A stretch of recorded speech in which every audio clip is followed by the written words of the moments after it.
नमस्ते। आप लोगों ने एक बड़ा ही प्रचलित कहावत सुना होगा, दीपक तले अंधेरा। यह बात भारत के कई क्षेत्रों में 100% अक्षरशः चरितार्थ होता है। सर्वप्रथम यह फिल्म इंडस्ट्री में, भारत की राजनीति में, मीडिया वालों के क्षेत्र में, हिंदू विरोधियों के क्षेत्र में।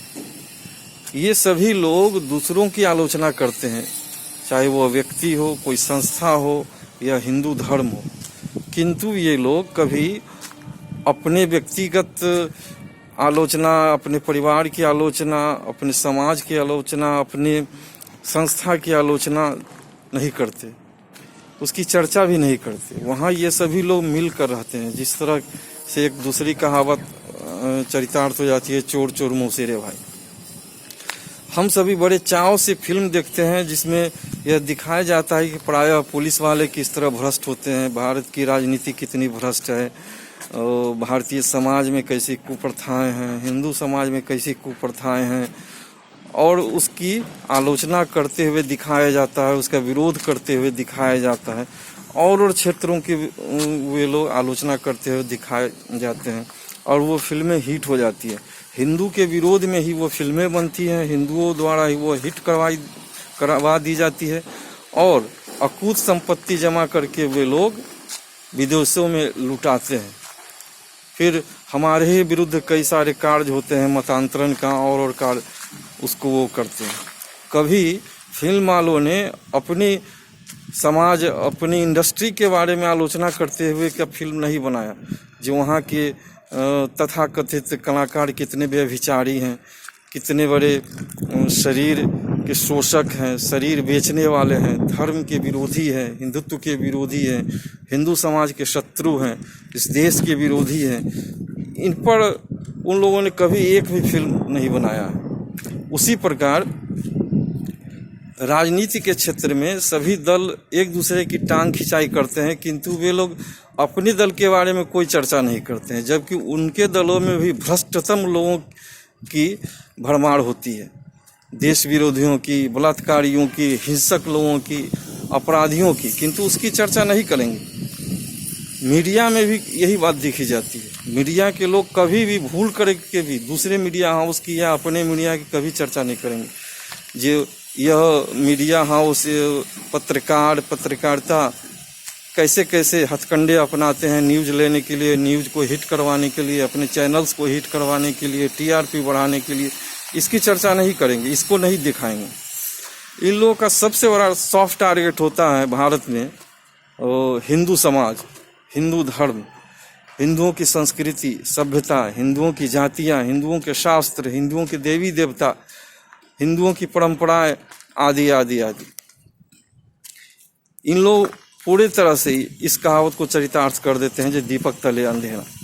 लोग भी नहीं समझते हैं, हमारे देश की जनता, विशेषकर हिंदू जनता, उन्हीं के बहकावे में आ जाती है और उनको रोल मॉडल समझने लगती है।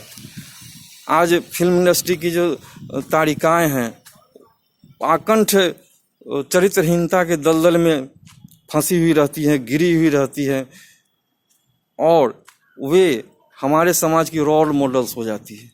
उनकी लोग कॉपी करते हैं, उनके पहनावे की, उनके चाल ढाल की, उनके स्टाइल्स की, हर बात की कॉपी की जाती है, और वे एक देवी देवता की तरफ पूजे जाते हैं। लेकिन वही तारिकाएं, वही नायिकाएं अपने शरीर का प्रदर्शन करती हैं, अपने शरीर को का बंटवारा की रहती है, अपने शरीर को क्या क्या करती है, जो जिसकी चर्चा करना भी अच्छा नहीं लगता है, सभी लोग जानते हैं। पुरुष अभिनेताओं के साथ भी वही है, वे लोग भी कुछ उसी तरह के हैं।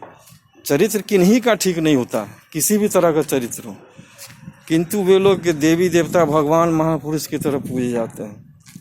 और हमारी जनता, हमारे देश के हिंदू यह नहीं समझते हैं, जो जिनकी हम पूजा कर रहे हैं वो सच में खलनायक हैं, हमारे हिंदू समाज के, हमारे राष्ट्र के, हमारे देश के, किंतु हम उनको एक महानायक के रूप में पूजन करते हैं। और वही लोग जब हमारे महानायक के विरुद्ध फिल्में बनाते हैं, आलोचना करते हैं, तो हम तालियां बजाते हैं, उनकी फिल्में देखते हैं पैसे लगा करके, और उससे वो कमाई करते हैं, कुछ संपत्ति जमा करते हैं और विदेशों में अपनी संपत्ति बनाते हैं और वहाँ जाके लुटाते हैं। उन पैसों से प्रायः हमारे देश वालों को कोई विशेष लाभ नहीं होता है। राजनीति के क्षेत्र में भी कुछ ऐसा ही है।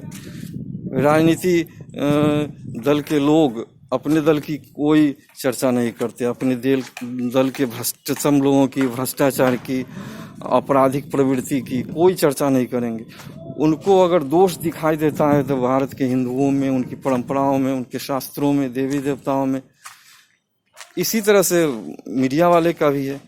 तो और इस सब के जड़ में अगर देखा जाए तो हम हिंदू दोषी हैं जो इनको महत्वपूर्ण मानते हैं, इनको महत्वपूर्ण बनाते हैं, इनकी पूजा करते हैं, इनका फॉलोअर्स हो जाते हैं, इनके पीछे चलते हैं। किंतु होना ये चाहिए था कि इनका विरोध करना चाहिए था, इनके फिल्मों का, इनकी राजनीति का, इनके चैनल्स का।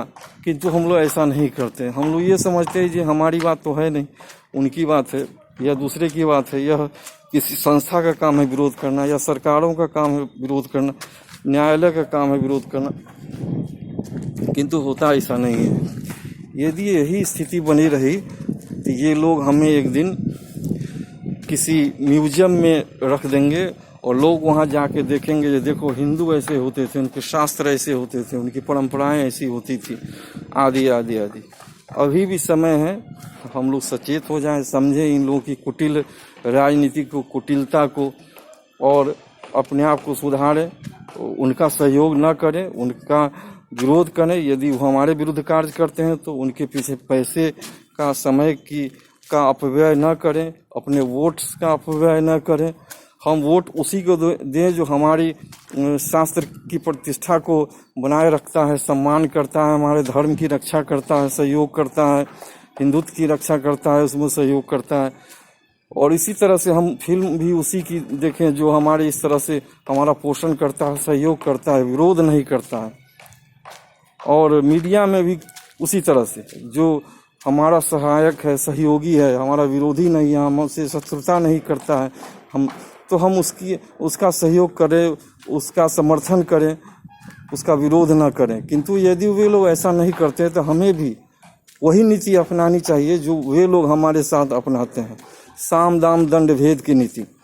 एक ही कसौटी हमारी होनी चाहिए कि चाहे वो राजनीति के लोग हों, फिल्म के लोग हों, मीडिया के लोग हों, लेखक हो, इतिहासकार हो, कोई भी हो, एक व्यक्ति हो, एक संस्था हो, समाज हो, कोई जाति हो, पंथ हो, कोई भी, यदि वो हमारे हिंदुत्व पर चोट पहुंचाता है, हमारी हिंदू जाति पर चोट पहुंचाता है, हमारे शास्त्रों पर चोट पहुंचाता है, हमारे धर्म पर चोट पहुंचाता है, हमारी सभ्यता संस्कृति पर चोट पहुंचाता है, तो हमें भी उसको चोट पहुंचाना चाहिए। जिस मार्ग से, जिस माध्यम से वो चोट पहुंचाता है, उसी माध्यम से। कहा भी गया है कि जैसे को तैसा, टिट फॉर टैट, लोहा ही लोहे को काटता है। इस तरह से हमें भी करना चाहिए। अगर कोई हमारे सामने भेड़िया बनेगा तो हम उसके सामने गौ बनकर रहेंगे तो नहीं चलेगा। भेड़िया के सामने भेड़िया ही बनना होगा, सठे साट्य होना होगा, तभी वो लोग भयभीत होंगे, हमारा सम्मान करेंगे, डरेंगे। जो सामर्थ्यवान नहीं होता है उससे लोग न भयभीत होते हैं, न उसका सम्मान करते हैं। गीदड़ का कोई सम्मान नहीं करता है, कोई डरता भी नहीं है। यदि हम भी गीदड़ बने रहे, गौ बने रहे, पूरी तरह से अहिंसक बने रहे, तो एक दिन हमको निगल जाएंगे।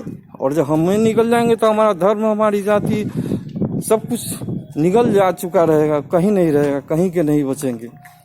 इसलिए आप हिंदू बंधुओं से आग्रह है कि सचेत हो जाएं, अपने आप को पहचानें, अपनी सभ्यता संस्कृति को, धर्म को, राष्ट्र को, और जो उसके अनुकूल लगे, उचित लगे, उसका पालन करें। जय श्री कृष्ण।